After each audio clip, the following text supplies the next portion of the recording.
నేటి మంచి మాట ఉన్నతముగా జీవించటం అంటే ఏమిటి?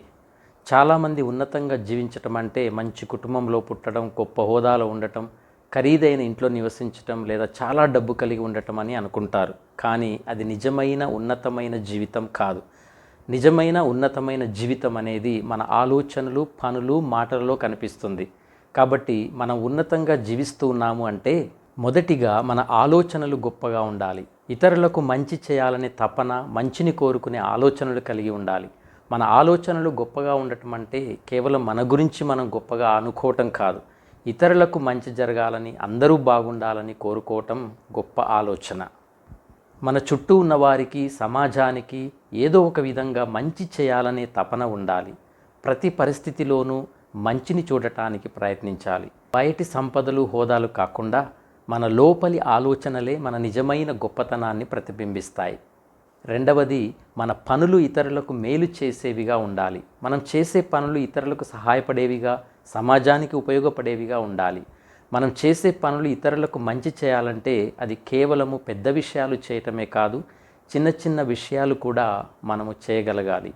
ఎవరైనా కష్టంలో ఉన్నప్పుడు లేదా సహాయం అవసరమైనప్పుడు మన వంతు చేయూత ఇవ్వాలి. మనం చేసే ప్రతి పని సమాజానికి మేలు చేసే విధంగా ఉండాలి. మనం చేసే పనుల వెనుక ఎలాంటి స్వార్థం ఉండకూడదు. కేవలం మంచి చేయాలనే ఉద్దేశంతోనే మనం పనులు చేయాలి.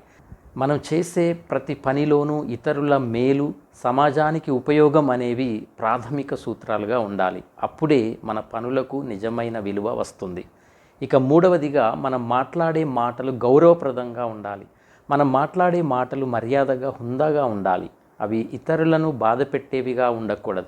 మనం మాట్లాడే మాటలు ఎలా ఉండాలి అనేది మన వ్యక్తిత్వాన్ని, సంస్కారాన్ని తెలియజేస్తుంది. మాటలు మర్యాదగా, హుందాగా ఉండటం అంటే ఇతరులను గౌరవించటం, వారి మనస్సును నొప్పించకుండా మాట్లాడటం. మనం ఎవరితో మాట్లాడినా వారి వయస్సు, హోదా, సంబంధం ఏదైనా సరే గౌరవంగా మాట్లాడాలి. ఇతరులను బాధ పెట్టే మాటలు, అగౌరవపరిచే పదాలు వాడకూడదు. మనం మాట్లాడే మాటలు ఇతరులకు ప్రోత్సాహాన్ని, స్ఫూర్తిని ఇవ్వాలి. వారిలో ఆత్మవిశ్వాసాన్ని పెంచాలి. మాటలు మన మనస్సులోని భావాలకు అద్దము లాంటివి. మంచి మాటలు మనకు మంచి పేరును, ఇతరుల గౌరవాన్ని తెస్తాయి. అవి మన చుట్టూ ఉన్న వాతావరణాన్ని కూడా సానుకూలంగా మారుస్తాయి. కనుక బయటి సంపదలు, ఆడంబరాలు శాశ్వతం కాదు.